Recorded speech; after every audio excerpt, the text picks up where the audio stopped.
crafted to 22.2% inflation rate as of April this year. What does that say about where we are as a country? I think Nigeria has resorted to being resilient. Before you call a police station, before they even leave, they'll take permission from I don't think there's really anything on ground to improve. the struggle, the ASU strike. The Minister of Education volunteered and said, give me 2 weeks. It was a lie. The president never gave me any deadline.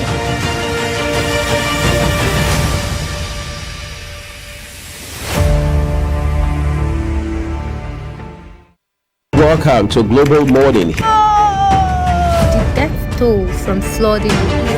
Most time our politicians just bring in policies too, for sure. Incidentally, we have several more stories. The legislature was carefully crafted to 22.2% inflation rate as of April this year. What does that say about where we are as a country? I think Nigeria has resorted to being resilient. Before you call a police station, before they even leave, they'll take permission from I don't think there's really anything on ground to improve. the struggle, the ASU The strike. Minister of Education volunteered and said, give me 2 weeks. It was a lie. The president never gave me any deadline.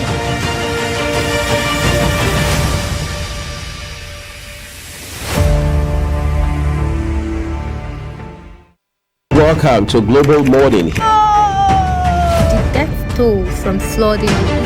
Most time our politicians just bring in policies too, for sure. Incidentally, we have several more stories. the legislature was carefully crafted to 22.2% inflation rate as of April this year. What does that say about where we are as a country? I think Nigeria has resorted to being resilient. Before you call a police station, before they even leave, they'll take permission from I don't think there's really anything on ground to improve. the struggle, the ASU The strike. Minister of Education volunteered and said, give me 2 weeks. It was a lie. The president never gave me any deadline.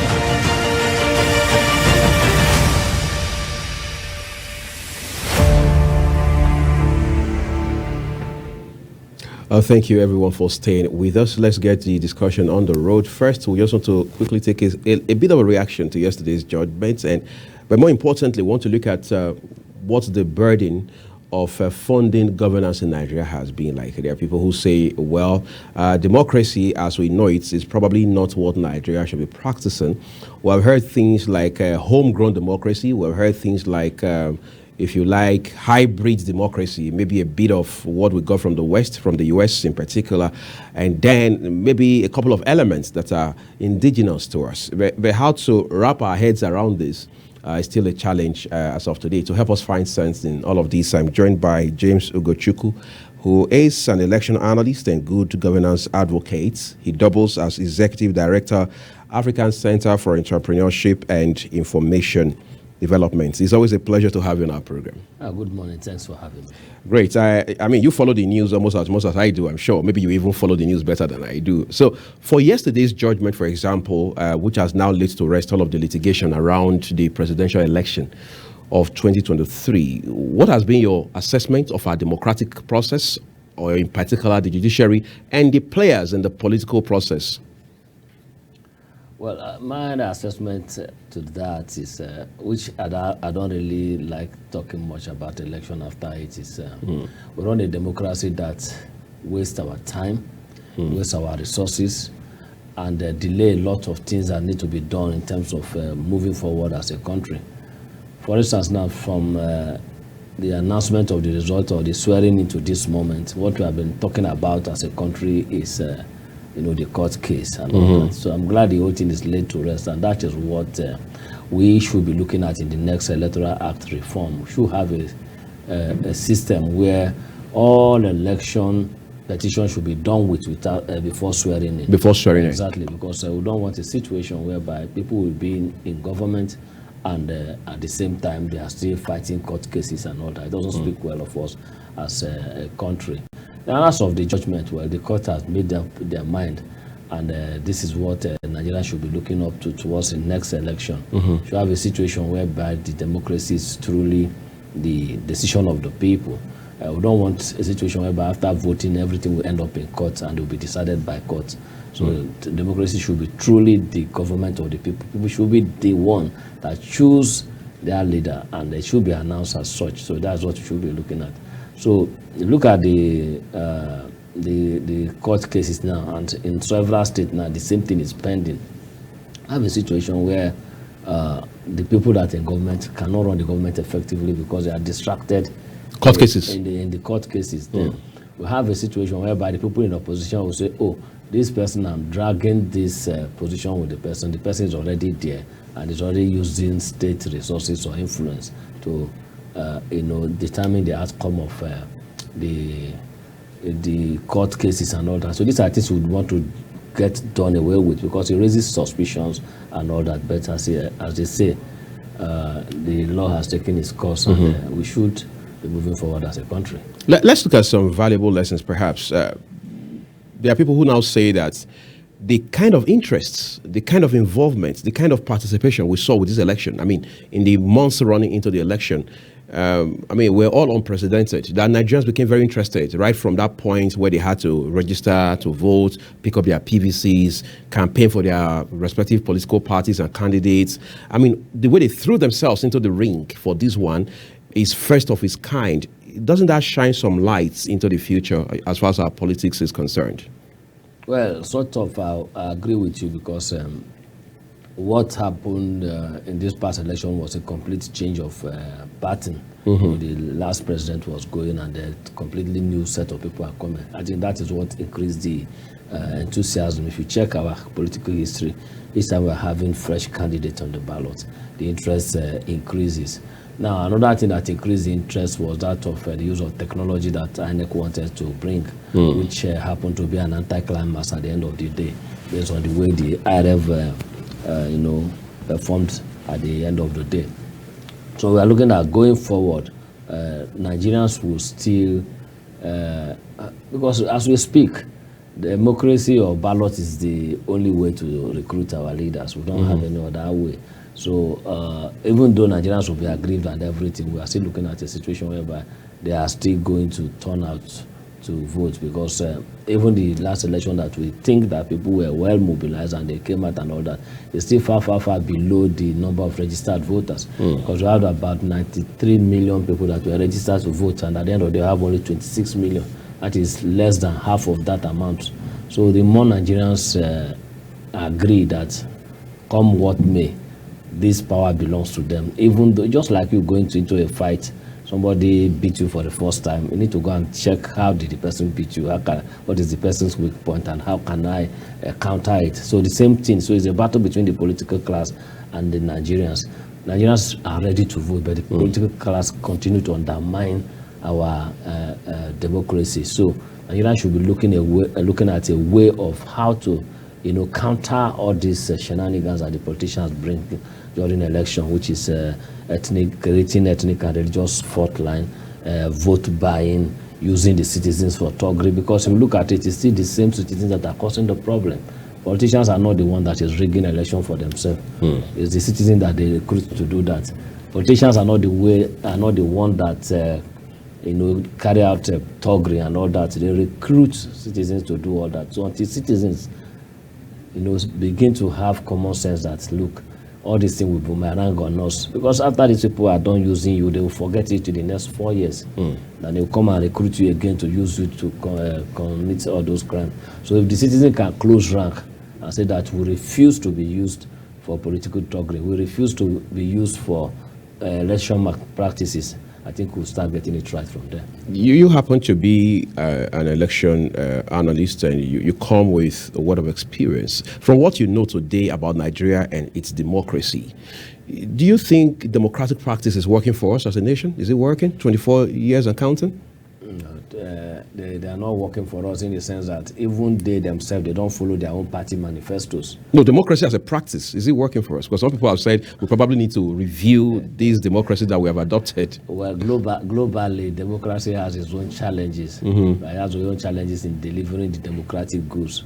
According to International Democracy and Election Assistance, that's idea. But they're going to do Global State of Democracy again on the 2nd of November. And I'm going to join that conversation. Democracy is having problem all over the world. And the reason is not far-fetched. It's because of the activities of the political class. If they are not following the principle of democracy in total, if they follow it, people will not be complaining. Because if you say this is a government of the people and for the people and by the people, and you have a little cabal or clique that decide the kind of people that go there, then the essence of the democracy is defeated, and that's why some people are having other alternative thoughts of which government should come in and all that. So you should be looking at something that is truly inclusive and participatory in terms of governance, leadership recruitment process. So the way it is now is not delivering the goods, because if a little cabal gang up and they push somebody to become their candidate and they force the person to become a candidate, that interest of the people is already lost. And because the person is answerable to a few cliques and not to the generality of the people, then the dividend of democracy will be, will not be given to the people, will be denied to the people. So what you should be looking at is letting the people to get their power back. So the people need to understand that the powers belong to them, and people need to understand that they need to exercise that power each time it comes to leadership recruitment. Incidentally, INEC, which happens to be the, if you like, the midwife of elections in Nigeria, now says it has 3 off-cycle governorship elections: Kogi, Imo, Bayelsa. We've seen the commission hold several meetings, security agencies, with political parties, with media, with CSOs like yours, for instance. And INEC has said repeatedly that, look, these elections will be free, fair, transparent, and credible. As a matter of fact, we're going to transmit results electronically. RF will work, BVAS will work. I'm sure these are pretty much the same things we heard in the build-up or the run-up to the last general election cycle. What exactly do we need to do to get INEC more functional? Because INEC also says it has 11 more off-cycle elections after these 3 I just mentioned. So there's so much of work in front of INEC. Well, when it comes to election administration, INEC happens to be the body that the buck stops at their table. But we need to understand one fact. It's not only INEC that is conducting election. There are other stakeholders that are involved in it, talking about the security organization, talking about the civil society organization, talking about the political parties, talking about the talking about the voters. So these are the whole gamut of people that conduct this election. Then we are looking at INEC working with people that are not directly answerable to them, and are very, very important in carrying out this exercise. I'll take the case of NURTW, for instance. That's National Union of Road Transport Workers. INEC depend on these people for logistics. And we've seen a situation whereby INEC will pay these people for logistics on election day. But at the end of the day, after giving them even 50% of down payments before the election, on election day, these people will down tools that until they give them the complete money before they can do anything. Some of them will even run away, they will disappear entirely. Now, when this happens, the next thing you see is that there will be delay in deployment of people to the polling unit, men and materials to the polling unit. That will affect the accreditation process, that will affect the voting process, that will affect the collation process, and everything will dovetail into the night. Then during that collation process, now that's when the devil will enter the ballot box and the malpractices will start happening. Then we look at the security. The security doesn't answer to INEC. INEC only tell them, okay, this is where we want you to cover in terms of providing security cover. Now we've seen where some rogue security people collide with politicians to snatch ballot boxes. It happened in Kogi in the last Kogi election in 2019. It happened in many places. In 2023 election here, we saw where policemen or some security guys were, aiding vote buying. They are protecting the politician that was dishing out votes to buyers. Then we now have the ad hoc staff that are recruited at random before the election. Most of these ad hoc staff may decide to collide with rogue politicians to rig the election. So if you look at all this, you see that the bulk of the blame cannot stop only on INEC, because all of us are involved. That goes back to my former statement that until the people realize that they have the power and decide what they want and stop thinking about their own selfish interests, but the interests of the generator of all of us, before we start getting it right. So because if INEC do all this thing and you start seeing all these lapses. The question is, at the end of the day, the bulk of the blame goes to INEC because they are the whole thing. But if you look at it critically, there are a lot of people that are involved in this process, including the people that go to disrupt polling units. They are not INEC. The thugs. Yeah, the thugs, good. INEC has set up the polling units. Voting is going very well. Collation has finished. And all of a sudden, you just come and destroy the ballot box, burn some of them. We saw all these things during the 2023 election. So how do you blame INEC on that? So the only place we can be blaming INEC is, okay, maybe on that electronic transmission of result and all that. INEC need to do a very good work to ensure that the thing is seamless this time around. All this question of glitches or no glitches is something that should be done with this time around. So this 3-year cycle election in Bayelsa, Imo, and Kogi is a litmus test to know if INEC has learned its lesson in 2023 general election or if it's still telling us story at the end of the day. Now that we're talking about, our focus this one is talking about cost of governance. INEC has never complained that they had issues with paucity of funds, for example. INEC always gets all the money it wants to conduct elections and so on and so forth. There is the argument that democracy is too expensive for Nigeria at this point in time. Do we have alternatives? How do we cut costs from that standpoint in terms of how we conduct elections? Because it is humongously expensive, no doubt about that. Well, when it comes to costs of running the government, yes, it may seem as if democracy is expensive, but I beg to differ. Beg to differ in the sense that the Revenue Mobilization and Allocation Commission, they appropriate so much incentives to the political class. For instance, now we're looking at what the minimum wage is now. I don't even know how much it stands now. Say from 35 to they added another 25 or something. But all I know is that it's less than 100,000 overall. Exactly. But you see somebody that just happened to get to councillorship position or local government chairmanship position, has a lot of fund circulating around him, you know. Then in some cases, even the allowances they get, for instance, in the National Assembly now, they start counting the allowances they have, newspaper allowance, furniture allowance, wardrobe allowance. They even have trekking allowance. That's even after buying very expensive SUV. Maybe it's the trekking from the SUV to the chamber. I don't know the trekking allowance they have. They even had hardship allowance. They have even newspaper allowance that if you calculate one person's newspaper allowance, you can open a newspaper stand. Not a vendor stand or a publishing company. A publishing company, understand. So if you look at all those things, you see that these are where our money is going. It's not as if it's actually expensive to run. It is the amount of money that are allocated to this thing that is the issue. Are you getting it? It's not expensive to run this government. It's the amount of money that are allocated to run the government that is the real issue. So until we start reducing this cost, it will always appear as if running democracy is expensive. In other countries, it's like that. Was it not the president of Tanzania, I've forgotten that particular Eastern African country, that said that, look, he asked all the members of your parliament that if you want to drive flashy car, go and buy it yourself. From your pockets? From your pockets. This is the minimum that we can use.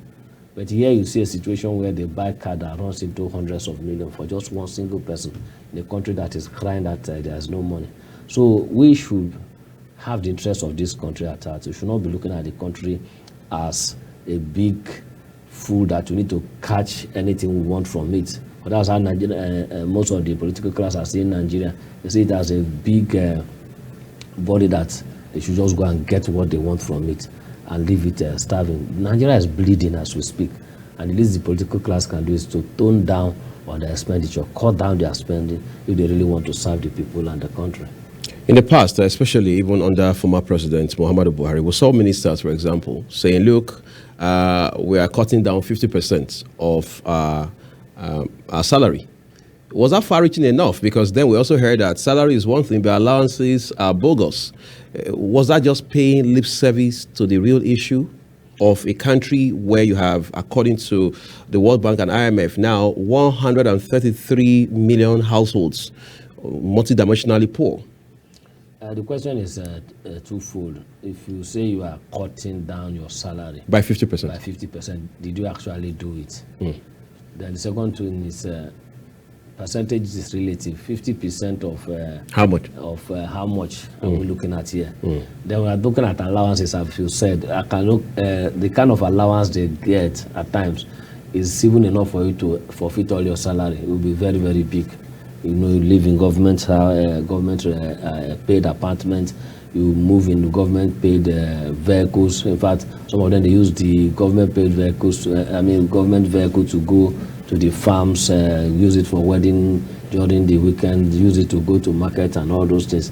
The government pay for most of the things. So somebody can just come out and say, yes, I forfeited my salary. What is salary meant for, by the way, if not for solving expenses? So if government have take that expenses, you can afford to fool people that you have reduced it. So now people that say they forfeited it, do we have any record to prove that they actually did it? That's the question. We don't have that. So we are looking at having people that are sincere, seeing that the amount you are taking from the government or from the purse of the government is affecting the citizens. We don't need IMF or World Bank to come and tell us how poor we are. It's staring at us in the face. The hardship is ripe and everything, and this has resulted in the escalating cases of crime everywhere, because people are resorting to crime because they cannot, live very well again. Okay, the security that's supposed to be protecting people are not even well paid. So at the end of the day, you see that we are having chaos in the society. So what they are doing is creating chaos in the society, because if you have much money and the other people don't have, even you that have all that, it's not safe. So of course it's a matter of time they'll start targeting you. And of course they're already targeting. We've had cases of where honorable members are being attacked, ambushed and kidnapped. Their family members are being kidnapped. Even our former president, Buhari, was attacked twice in his convoy. Even in Buhari there, they attacked the Brigade of Guard. So this is what you get when you think that only you can be taking care of yourself and the other citizens are left to their fate.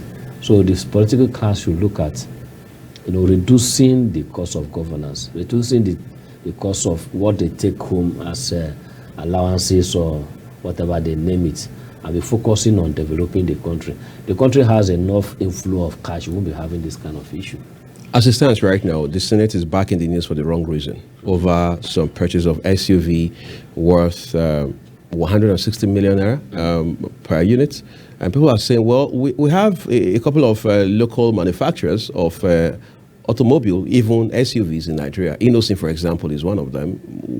What law says we can't patronize these people, even if we have to give them specifications as to what we want for our lawmakers? But the irony of it all is we have seen lawmakers come to defend this move. As a matter of fact, one of them even said, well, we are not alone in this. Ministers also live flamboyantly. They drive big cars as well. They live in big houses and so on and so forth. Some persons have, on the basis of this, recommended that, look, we should have part-time legislature. Is that realistic? Well, part-time legislation is not realistic in the sense that it's not even practicable as it is in Nigeria. But what we should be looking at is what we've mentioned now. We have the like of Inos Motors, we have the like of GAC, have the likes of Nord, produce very powerful SUVs. We've seen military generals, excuse me, military generals riding in all these vehicles. There was a time even the people in government are driving in some state government and all that they are putting in. Now, the money they are using to import all these things with all the forex issues that we're having speaks of people that really don't care for the country. Because if they really care for the country, they should be looking at supporting local manufacturers, giving them specification of what they want. If the vehicle all these people have mentioned are producing and not up to specification, what stops you from supporting them in terms of, even if it's loan, to strengthen all these things, to make it to the standard. We have graduates that are coming out from the university, mechanical engineering and all those things. What stops you from engaging in research and development to strengthen our automobile industry? You know what it means that you have individuals that out of their own, without government support, they set up all these things. In most countries, you see all these vehicles that they are importing, the government are supporting them. If you go to India, now India for no reason will import Toyota to India. They use Tata. Constructor is their indigenous vehicle. Brand. If you go to Japan, they will never import Mercedes. They use their Toyota. If you go to Germany, they will never import anything outside Mercedes or Audi and all that. But in Nigeria, we have this taste for foreign thing. Once it's not foreign, we tend to look at it as if it's not good. So most of all these vehicles, if you think that they are not up to standard, support them, engage in support research and development, and let this thing be to come to up to standard. When you come up to standard, you are not only benefiting the country, but you are servicing all the African region. West African region is even a huge market on this one, not to talk of other African regions. So these are the things that they are not putting in perspective when they are doing what they are doing. So they take all those huge money outside the country and will be crying that we don't have money. So I think this high time they start thinking home. So as if they don't know, they know, but this is a deliberate attempt to just keep the country suffering. I've spoken with some political analysts over time, and there appears to be this consensus that lawmakers, particularly at the federal level, whether they are senators or members of the House of Representatives, have no business directly going into constituency projects. That theirs should be to make laws in such a way that they are able to ultimately attract those projects. But where they now have access directly to the funding that is tied to these projects, it's an aberration. That's one way corruption has been entrenched in Nigeria. How do we get lawmakers, get political appointees to stay within the confines of their mandates in such a way that every Tom, Dick, and Harry doesn't have access to public purse? That's a difficult one because we are looking at people that are making the law already. So they have a level of latitude. Exactly, they are benefiting from this. So even if we are advocating for change, they are the one that will need to make that change. So it becomes a very serious obstacle in the sense that at the end of the day, you will only advocate at them and they will still continue to do what they are doing. Right. As we speak now, they say yes, they don't have any access in, direct responsibility on all this constituency project. Then the question is, what are they collecting constituency allowances for? We're getting the point now. So it behoves on the people to rise up, as I keep on saying. They should rise up and be making demands on these people, because these people come to beg you for votes when they are campaigning, and when they get there, you shouldn't keep quiet. You should be asking them questions. Some constituencies have perfected the act of ensuring that these people are accountable. In some constituency in the north, you can't come you can't come home if you cannot give them concrete development projects you have attracted to the constituency. Then the people are not leveraging the Freedom of Information Act and the anti-corruption laws that we have. One senator in Enugu State, then he hid some of he collected constituency project allowance or fund, and he used it to buy a lot of equipment. The plan was to use it for the next election. So a whistleblower, sent this to the anti-graft agencies, and going to that place, they discovered that all those things were there. They forced the man to bring it, and he shared it with people. Sewing machine, grinding machine, tricycle, and all that. He kept it rotting away until somebody blew that whistle.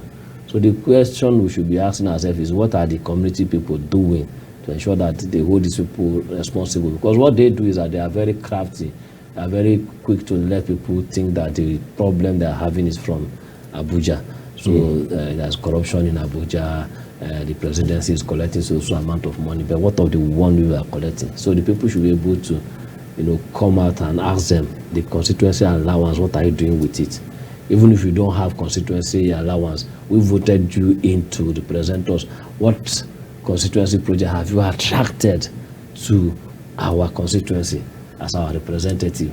Because his two things help us to make law. So the law you are making, how does it impact on us directly, right?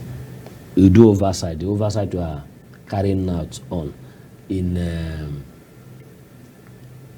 all the MDS, the executive and the judicial and everything. How does it impact on us directly? Then representation. How well are you representing us and our interests where you are? So these are the questions that people should be asking the people in the legislature. Because if anything, the people in the legislature are closer to the people than the executive, because that's why they call them representative, House of Representatives, State House of Assembly and all those. They are to represent the people and be concerned about their welfare. So the people should be asking them questions. But the reverse is the case. What we have is that they just use the people to get into power and they forget the people till the next election. So all that needs to stop. For the next budgetary cycle, Nigeria is now looking at 21.6 trillion naira. And we understand that the bulk of it, of course, because of deficits, will require that we borrow as a country. So the borrowing spree continues. There is also the position by some scholars that, look, Nigeria borrows for the wrong reasons. We borrow for one reason, we use it for a different thing altogether. How do we also prioritize in such a way that whatever we borrow for, we find commensurate value in that area? For example, we're going to be borrowing for renewable energy. We're going to be borrowing for infrastructure. We're borrowing for education and health and so on and so forth.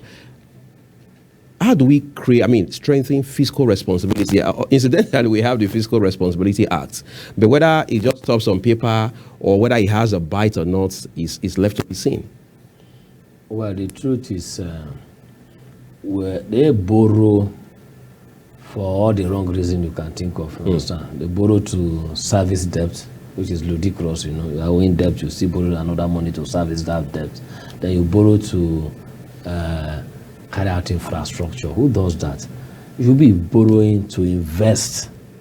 Are we getting now? You need to borrow to invest. You need to borrow to empower people. You need to borrow to create an enabling environment for business to thrive. Look at the refinery, for instance. Now, if Nigeria truly should borrow money, should be borrowing money to fix our refinery. We understand one will be working by December. That's what the government says. That at least one of them will be functional by December. Okay, we are watching.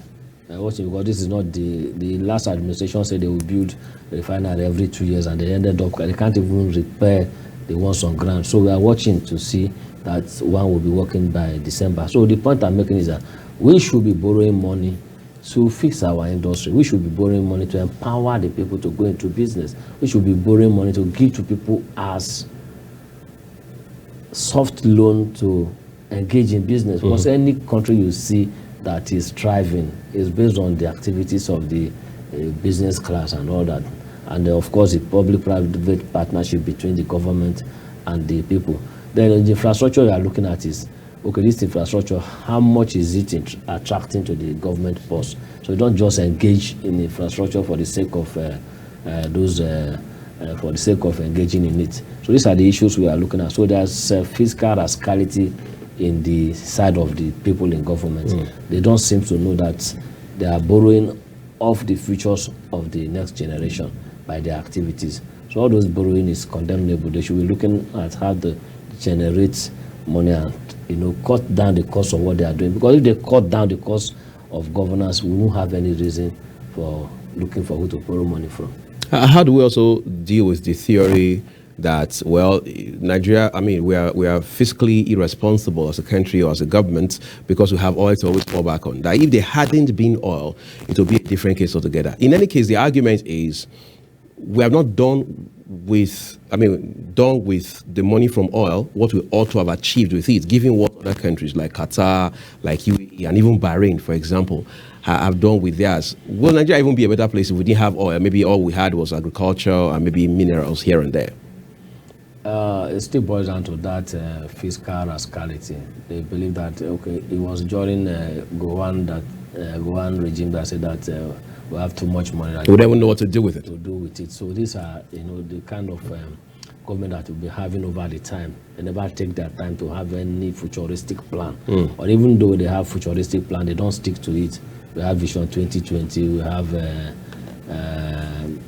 Vision 2020. Yes, we have Vision 2010. Before. There was Vision 2000.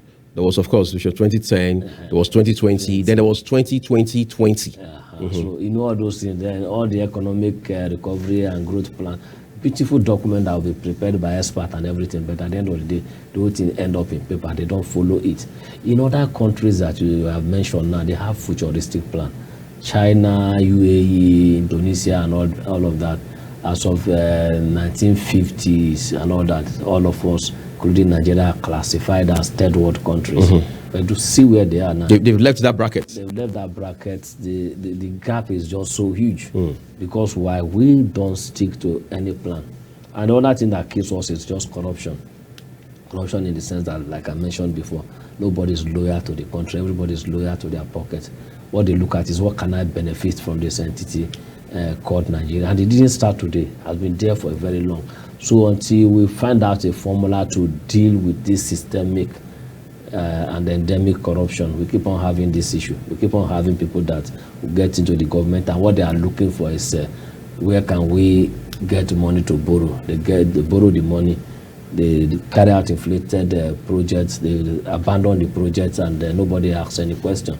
So until we start having a system that will keep these people in track, and that is where the anti-graft agencies comes in. The anti-graft agency need to be an independent body, because as it is now, they are not truly independent.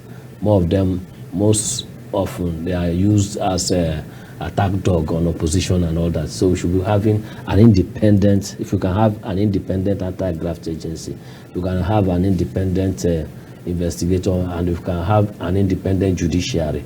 That is when we start having it, having a simple glimpse or a little glimpse towards proper development. But as it is, we are now, we have a very faulty foundation for development. As it turns out, it's the president who appoints all the heads of all the anti-graft agencies, whether it's the EFCC, the ICPC, and so on and so forth.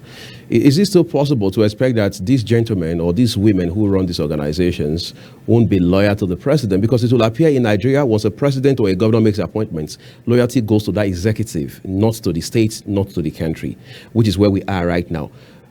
Just a few days ago, I was talking with somebody here on television, and he said, look, we've got to make these anti-graft agencies more so autonomous, so independent, in such a way that they become like the judiciary, like another arm of government. Otherwise, it will be extremely difficult. The same argument that has been propounded with regards to the chairmanship of INEC, that the president should not be allowed to, we should review the law in such a way that the president is not allowed or doesn't have the powers to appoint who heads INEC, because it will appear by default, INEC chairman has his loyalty straight away to the president. But all of these just appears to be tall order for a country like Nigeria, where level of illiteracy is still very high, where people are impoverished in such a way that you can't even fathom.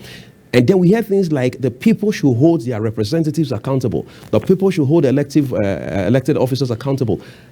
A man who hasn't eaten, a man who has no idea where the next one is coming from, a man who can't send his children to school, a man who probably is jobless, has no access to capital for startup. How do you run circles around all of these challenges? Well, the thing is, for us to get this thing right, we need to build strong institutions. But the reverse is what we have now. We have a weak institution being controlled by strong men. And what do I mean by that? By the manner of appointment we do. So it's very commonsensical that if you appoint me from nowhere at a very big position like that, I should be loyal to you. So that's the only way I can compensate you for the favor you've done me. So for instance, now you appointed me to be an anti-graft leader or head, and on getting to my desk, I see gamut of corruption cases around you. I will never bring it up. I'll never bring it up because I want to repay you. You don't want to bite the fingers that fed you. Fed me. So now we should change our laws in such a way that all this sensitive position should be as a result of merit and maybe some kind of hierarchical emergence. Not that you just pick somebody from anywhere and make the person the head of a sensitive agency. Okay, for instance, now from the inception of EFCC, for instance, now, from the inception of EFCC, apart from Nuri Badu, the remaining of the EFCC chairman has always been engrossed in one corruption issue or the other. So see how ridiculous it is now, an anti-corruption head being accused of corruption. So all this... There were those corruption allegations proven ultimately in all these cases? For the fact that it's even mentioned is it's embarrassing. It's embarrassing that you are an anti-corruption head, and at the end of the day, you are accused of corruption. It should be unheard of. It should be unheard of. So we should be looking at having this anti-corruption head emerging through some kind of process other than the president appointing the person. for me, it should be thrown open. Let people that are qualified come and apply for it. Let them come and vie for it. Let the appointment process be televised. Let the interview and everything be televised, and let the best person be, be elected. So that in that way, they can say they beat their chest and they got this based on their own merit, and they cannot be influenced by an external person. Same thing with the appointment of INEC commissioners and chairman and all that. So you don't expect that one single political party will be picking all these commissioners or heads, and they are going into contest with opposition party. It raises suspicion and all those things. So all these things completely need to be changed entirely before people will start having confidence in the system. But as the way it is now, there's no serious confidence in the sense that when somebody gets there, what they'll be looking at, oh, I'm the one now in charge, so who can I appoint? When they appoint, so this person, you have appointed somebody from your religion, suspicion has arisen. I've appointed somebody from your tribe, suspicion will arise. Because your people are, because your own person is there, this particular tribe are shielded from prosecution, or this particular religion, or because this political party made this appointment, every other person in the opposition will be prosecuted until they join the party. So all this suspicion comes in because of the style of recruitment we are doing. So if you're looking at something that is transparent, is independent, and of course somebody will not be loyal to any system except the constitution or the country after the appointment, that's the only way we can start getting it right. But if it's the way it is now, we need a serious work to do. On a final note, since you have now mentioned the Constitution, which lawyers will say is a grand norm, the 1999 Constitution as amended has been a talking point for, give or take, upwards of 2 decades now. I mean, we've even seen a committee on the floor of the Senate set up called the Standing Committee on Review of the Constitution. Yes, at the point it was even headed by former Senate President Ike Ekweremadu. Today, all of that appears to be history. But I also recall that a few years ago, Senator Olaleye stood on the floor of the Senate, held up a copy of the Constitution and said, until this Constitution is reviewed, of course, in fact, abolished altogether, Nigeria will not know progress, Nigeria will not know peace, Nigeria will not know development, growth, and he just, the list kept on going. If we were to review the Constitution today, which we say is fundamentally faulty, will that change the fortunes of Nigeria for the better, especially as it has to do with the financial burden of governance? The thing about the Constitution is that it has a lot of issues with it. Number one, the Constitution is not people's constitution. Not people-oriented. It's not even people's constitution. When the people, there is fraud. That statement is fraud to start with. This is the Constitution that was handed to us by the military. But the military people are Nigerians. So are we saying the consultation was not wide enough? Good. The military people are Nigerians, but they handed it to us as a military. They are the military government handed it to us. So the Constitution was not developed by popular consensus of the people.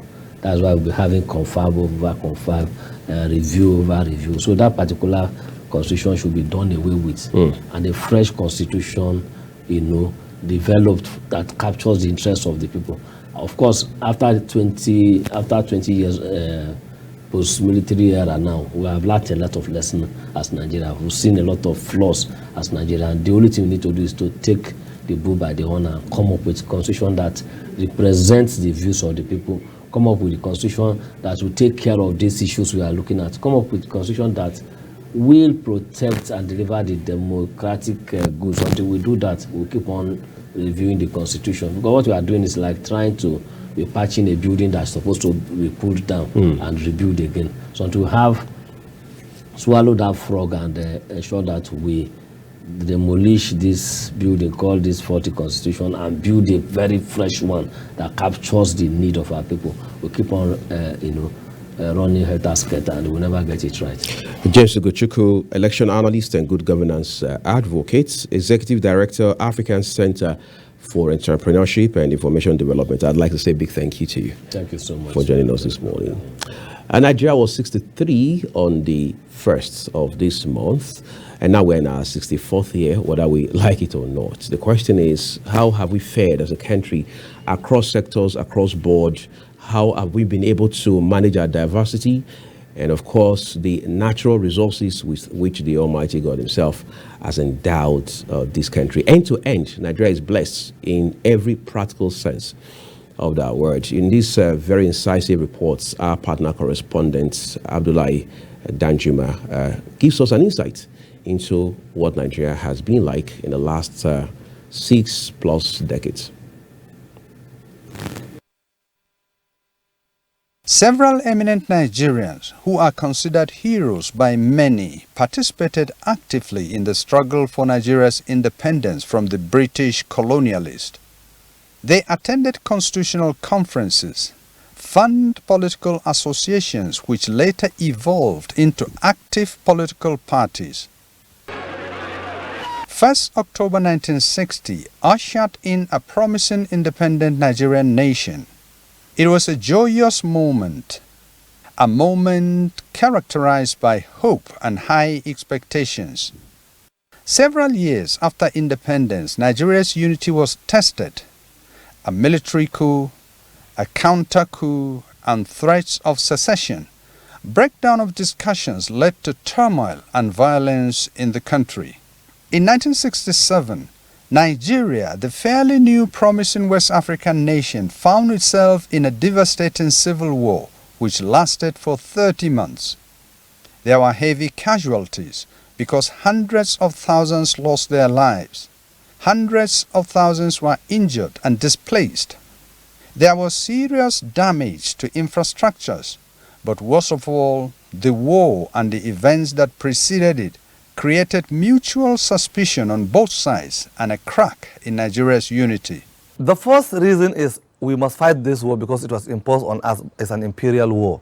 And they found an easy tool in the hands of Ojukwu, and they manipulated him. And they found willing tools in the Southeasterners, and they fell for it. So at the end of the day, we blooded our noses for 30 months. And nobody, that's why Gawan captured it, no victor, no vanquish. And to tell you how united Nigeria is, 9 years after the Civil War, somebody from that part of the region, an Igbo man, became the Vice President of the Federal Republic of Nigeria. That is the magnanimity, that is the integrative spirit, and that is the unity of purpose of a Nigerian. Apart from the Civil War, Nigeria has witnessed several ethno-religious crises, culminating in loss of lives and damage to property. These events have continued to undermine not only Nigeria's unity, but the efforts to develop the nation. Many experts believe that there is a strong disconnect somewhere. If both Islam and Christianity preach peace and peaceful coexistence, why has religion become a source of conflict and loss of lives? Who is well grounded in Islam knows that killing a single soul intentionally is like killing entire mankind. In Christianity, a practicing Christian knows that to kill a neighbor is like obliterating the entire community out of existence. Then why did the current Nigerian Muslims and Christians find their own doctrines? The kind of things that we have been experiencing in Nigeria is a combination of factors. There are times when some people they benefit from problems. If there is conflict, they will benefit. If you tear down the place, they will be given contracts to build it. Therefore, they will encourage you to tear it. To me, what we need is to restructure the people. It is the view of many eminent Nigerians that 63 years after nationhood, Nigeria has recorded tremendous achievements. Apart from development of infrastructure seen in the urban growth of many Nigerian cities, there are gains in many sectors of the economy. Nigeria is the most populous country in Africa and arguably the largest economy on the continent. Many consider Nigeria as the powerhouse of Africa. However, after 63 years of nationhood, many Nigerians equally believe that not much progress has been made in view of the quantum of resources that Nigeria is blessed with. These critics believe that many of the indices for measuring development have remained dismally low. They said many Nigerians are still suffering from debilitating poverty. Many are unemployed And most recently, changes in the energy sector have further made life unbearable for many Nigerians. Many experts believe that Nigeria is a blessed country with unlimited potential of becoming a prosperous nation.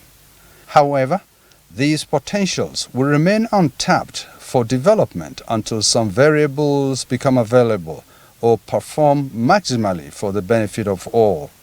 It has been re-echoed variously by all well-meaning Nigerians that the only missing link between our expectations and our present position is leadership. With good leadership, with responsible, committed, and sincere followership, the El Dorado is very much around. We will soon be there. Our destination is defined.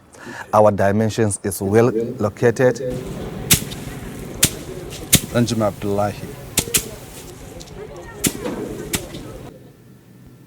Danjuma Abdullahi, thank you for that reporting there. I mean, somebody once said a life that is not an unexamined life is not worth living, and it's pretty much the same for a nation. We must, at every point in time, take a look at where we've been, how we got there, where we are now, whether or not it's a good place, and what we must do, how that we must take responsibility to leave this place where we are. I mean, it's interesting when people talk about Nigeria's story in the 50s, 60s, and even into the 70s, maybe a bit of early 80s. And then you're wondering what has happened in the last 4 decades with Nigeria in particular.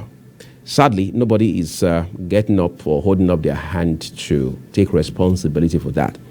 The good news and the consolation, if you like, is that as it stands today, every Nigerian, whether you are in politics or not, whether you are in power or not, whether you are based home or you are somewhere in the diaspora or not, will have to come together and take responsibility for the kind of Nigeria that we want to see. We must all be involved in the process, whether we are partisan or not. There's always a role everyone must play.